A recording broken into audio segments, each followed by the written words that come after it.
Everyone, कैसे हैं आप सब लोग। उम्मीद कर रही हूँ बहुत ही शानदार जबरदस्त जिंदाबाद होंगे। मैं हूं शिप्रा तिवारी, बहुत बहुत स्वागत है। सो आज की कहानी जो मुझे सुनानी आप सुनेंगे अपनी और सिर्फ अपनी शिप्रा मैम की जुबानी बेटा पॉडकास्ट बायोलॉजी एट पेस में आप सभी का बहुत बहुत स्वागत है। No pen needed, no copy needed, सिर्फ सुनिए सुनिए सुनिए। मेरे पास भी कोई पेन नहीं, कुछ नहीं है, बस मैं जो बोल रही हूँ वो ध्यान से सुनिए। एपिसोड 1 में हम बात करने वाले हैं डाइजेस्टिव ग्लैंड्स की। डाइजेस्टिव सिस्टम में कौन सी डाइजेस्टिव ग्लैंड्स होती हैं और ये क्या काम करती हैं और ये कैसे काम करेंगे, आइए समझते हैं। You have so many digestive glands into your body. वो फर्स्ट डाइजेस्टिव ग्लैंड जिसके बारे में हम बात करने वाले हैं वो है सलाइवरी ग्लैंड्स। सलाइवरी ग्लैंड एक एक्सोक्राइन ग्लैंड होती है। एक्सोक्राइन ग्लैंड का मतलब ये है कि इसका सिक्रीशन पाइप के माध्यम से आपके माउथ में खुलेगा, क्योंकि ये आपके माउथ में इमीडिएट नहीं होती, अब माउथ के चारों तरफ होती है। सबसे बड़ी सलाइवरी ग्लैंड का नाम है बेटा जी पैरोटिड। पैरोटिड सबसे ज्यादा एंजाइम वाला सलाइवा निकालती है। उसके बाद जो कि कान के पीछे होती है, उसके बाद होती है सब मैक्सिलरी या सब मैंडिबुलर, जो जबड़ों के जॉइंट में होती है। नाम ना याद होगा तो भी टेंशन ना लेना। और एक होती है जीभ के नीचे, जैसे हम सबलिंगुअल कहते हैं, पर ये कोई एंजाइम नहीं निकालती, पर सलाइवा जरूर निकालती है। उसके बाद एंजाइम कौन सा बेटा जी, सलाइवा में एक एंजाइम होता है जिसका नाम होता है एमाइलेज। एमाइलेज ऐसी को हम टाइलिन कहते हैं। ये स्टार्च को डाइजेस्ट करता है। आप जो भी आलू चावल से स्टार्च खा रहे होते हैं उसका करीब 30% हिस्सा आपका स्टार्च में माल्टोज, स्टार्च से माल्टोज में कन्वर्ट होता है। स्टार्च एक पॉलीमर है ग्लूकोज का, माल्टोज दो ग्लूकोज यूनिट का, दो ग्लूकोज यूनिट है, ये दो ग्लूकोज जुड़े होते हैं और एक यूनिट बनती है जिसको माल्टोज कहते हैं। तो स्टार्च को माल्टोज में कन्वर्ट करने का काम जो होता है वो टाइलिन या माइलेज का होता है, पर कितना परसेंट, सिर्फ 30%। उसके बाद आपका भोजन जिसको आप चबा लेते हैं, इसको हम बोलस कहते हैं। सलाइवा से मिक्स करके आप उसको स्टमक में भेजते हैं। स्टमक में जब आप भेजते हैं तो वहां आपकी मुलाकात होती है गैस्ट्रिक ग्लैंड से। गैस्ट्रिक ग्लैंड्स क्या होती हैं? गैस्ट्रिक ग्लैंड्स वो ग्लैंड होती हैं जो कि स्टमक में प्रेजेंट होती हैं। ये 3 चीजें निकालती हैं। Number 1 mucus, number 2 HCl, number 3 ये निकालती है एंजाइम। म्यूकस आपके HCl अटैक से बचाता है स्टमक की दीवारों को। HCl ये आपके खाने में माइक्रोब्स को मारता है। और जो इनएक्टिव एंजाइम, सोए हुए एंजाइम है जो कि तब काम करते हैं जब खाना आएगा, उनको एक्टिव करने का काम करता है। साथ ही साथ तीसरा काम जो इसका मोस्ट इंपॉर्टेंट है, खाने को मिक्स भी करता है।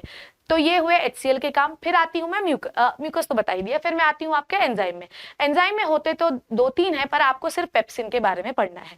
पेप्सिन प्रोटीन का डाइजेशन शुरू करता है। तो अगर आपसे पूछे कि प्रोटीन का डाइजेशन कहां से होता है, तो स्टमक में होता है by the pepsin. Pepsin protein को छोटे छोटे टुकड़ों में तोड़ देता है, जिसे हम पेप्टोन और पेप्टाइड कहते हैं। हर चीज का फाइनल डाइजेशन स्मॉल इंटेस्टाइन में होना है, मतलब प्रोटीन का अमाइनो एसिड में, आपके शुगर का ग्लूकोज में और आपके फैट का फैटी एसिड और ग्लिसरॉल में, पर होगा वो स्मॉल इंटेस्टाइन में। अब आपका खाना कहां जा रहा है? स्मॉल इंटेस्टाइन में जा रहा है, पर वो खाना हाईली एसिडिक है। तो उसकी मुलाकात करवाएंगे हम कुछ सॉल्ट से, और हम मुलाकात करवाएंगे 2 जूसेस से। तो पहला जूस है बाइल जूस। बाइल जूस में बहुत सारे सॉल्ट प्रेजेंट होते हैं जो स्मॉल इंटेस्टाइन में खाने को एल्केलाइन करते हैं। साथ में पैंक्रियाटिक जूस, जिसमें भी बहुत सारे सॉल्ट होते हैं और खाने को एल्केलाइन करते हैं। लीवर आपकी बॉडी में पाई जाने वाली सबसे बड़ी लार्जेस्ट ग्लैंड होती है, डाइजेस्टिव ग्लैंड है। इसका वेट करीब 1.2 से 2 किलो तक हो सकता है। लीवर जो होता है डाइजेशन में, इसका काम यह है कि ये बाइल का सिक्रीशन करता है। बाइल क्या है? बाइल एक जूस है जो कि एक्चुअली डाइजेशन में सिर्फ एक ही रोल है इसका, कि बड़े फैट के टुकड़ों को छोटे फैट के टुकड़ों में कन्वर्ट करता है। इस प्रोसेस का नाम है इमल्सिफिकेशन ऑफ फैट। दूसरा काम यह है कि स्टमक से आ रहे खाने को ये एल्केलाइन करता है, ताकि स्मॉल इंटेस्टाइन में सारे जो एंजाइम्स होते हैं वो खाने पर अटैक कर सके। साथ ही साथ लिवर के राइट वाले पार्ट में एक पार्ट और होता है जिसे हम कहते हैं gall bladder. Gall bladder, liver जितना भी आपका बाइल निकालता है उससे 150 ml बाइल वो किसको देता है? गॉल ब्लैडर को। वो ये बोलता है बेटा तू थोड़ा गाढ़ा करके दे, मैं तो फैट को तोड़ ही रहा हूं, पर अगर तू मुझे गाढ़ा करके दे दोगे तो स्मॉल इंटेस्टाइन में मैं फैट के डाइजेशन को और तेज कर पाऊंगा। तो गॉल ब्लैडर का काम फैट के डाइजेशन को इनहेंस करना होता है, जो राइट पार्ट में होता है लिवर के पास। उसके बाद हम लोग आते हैं, ये तो हुआ बाइल जूस का काम इनटू द स्मॉल इंटेस्टाइन। अब हम आते हैं पैंक्रियाटिक जूस में। पैंक्रियाटिक जूस तो ट्रिमेंडस क्वालिटी का है भाई। पैंक्रियाटिक जूस में बहुत सारे एंजाइम्स होते हैं। पहला एंजाइम है ट्रिप्सिन। अगर कोई प्रोटीन छूट गया होगा, वैसे तो छूट ही जाते हैं स्टमक से, वो यहाँ पे कन्वर्ट होंगे पेप्टोन और पेप्टाइड में bye the help of trypsin. ऐसे ही प्रोटीन के और भी डाइजेस्टिव एंजाइम्स हैं इन द पैंक्रियाटिक जूस, जैसे कि काइमोट्रिप्सिन, कार्बोक्सीपेप्टाइड्स, जो प्रोटीन को छोटे छोटे टुकड़ों में तोड़ देते हैं। प्रोटीन का फाइनल रूप क्या है? Amino acid. वो आप कहीं से नहीं तोड़ सकते, वो सिर्फ और सिर्फ टूटेगा किसमें? अमाइनो एसिड में, bye the help of intestinal juice. उसके बाद आपको पता है कि 30% स्टार्च ही आपने माउथ में डाइजेस्ट किया, 70% अभी भी बाकी है। तो 70% स्टार्च का डाइजेशन हम स्मॉल इंटेस्टाइन में करते हैं bye the help of pancreatic juice. Pancreatic juice 70% starch को माल्टोज में कन्वर्ट कर देता है। अभी हम माल्टोज को ग्लूकोज में नहीं कन्वर्ट कर पाए हैं। माल्टोज को ग्लूकोज में हम कन्वर्ट करेंगे स्मॉल इंटेस्टाइन इंटेस्टाइन के जूस से। फिर उसके बाद उसके पास क्या होता है, न्यूक्लिक एसिड को भी डाइजेस्ट करने वाले एंजाइम्स होते हैं पैंक्रियाटिक जूस के पास। फिर आपके फैट को भी डाइजेस्ट करने वाले एंजाइम्स होते हैं पैंक्रियाटिक जूस के पास। ये सारा एक्शन चल कहाँ रहा है, स्मॉल इंटेस्टाइन में। तो आपका पैंक्रियाटिक जूस एक और एंजाइम निकालता है जिसका नाम है लाइपेज। याद करो वो दिन जब हमने बाइल जूस के माध्यम से बड़े फैट को छोटे छोटे फैट में तोड़ रखा है। उन छोटे फैटों पर अब लाइपेज काम करेगा और उन्हें और छोटा बनाएगा।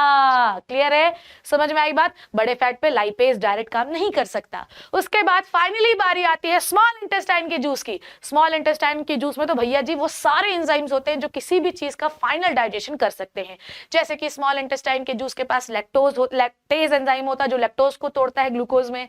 गैलेक्टेज एंजाइम होता है जो गैलेक्टोज को तोड़ता है ग्लूकोज में। माल्टेज एंजाइम होता है जो माल्टोज को तोड़ता है ग्लूकोज में। ऐसे ही आपके इंटेस्टिनल जूस के पास लाइपेज होता है जो फाइनल लिपिड जो बच गया है उसको तोड़ता है फैटी एसिड और ग्लिसरॉल में। ठीक है, फिर उसके बाद आपके पास पेप्टाइडेज एंजाइम होते हैं जो पेप्टाइड और पेप्टोन पड़े हैं उनको तोड़ता है अमीनो एसिड में।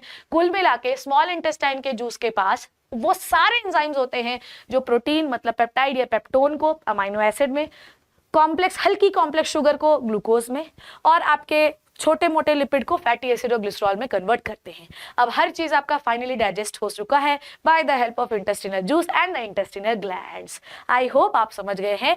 सिंपलेस्ट चीजों को आप स्मॉल इंटेस्टाइन से एब्जॉर्ब करिए by the help of their folds and the villi and microvilli, blood में पहुंचाइए और उसको एंजॉय करिए। So how many digestive glands we have learn बेटा? Number 1 is the salivary gland, कितनी है? 3। Number 2 is the gastric gland in the stomach. Number 3 is the liver. Number 4 is the pancreas and number 5 is the intestinal gland. So this is all about the podcast of the biology in which we have dealt about the digestive gland. In the next podcast क्या है वो surprise है, बताऊंगी। बताना comment section में कैसा लगा। I hope you learned and enjoyed the session. Thank you so much बच्चों, take care and bye bye.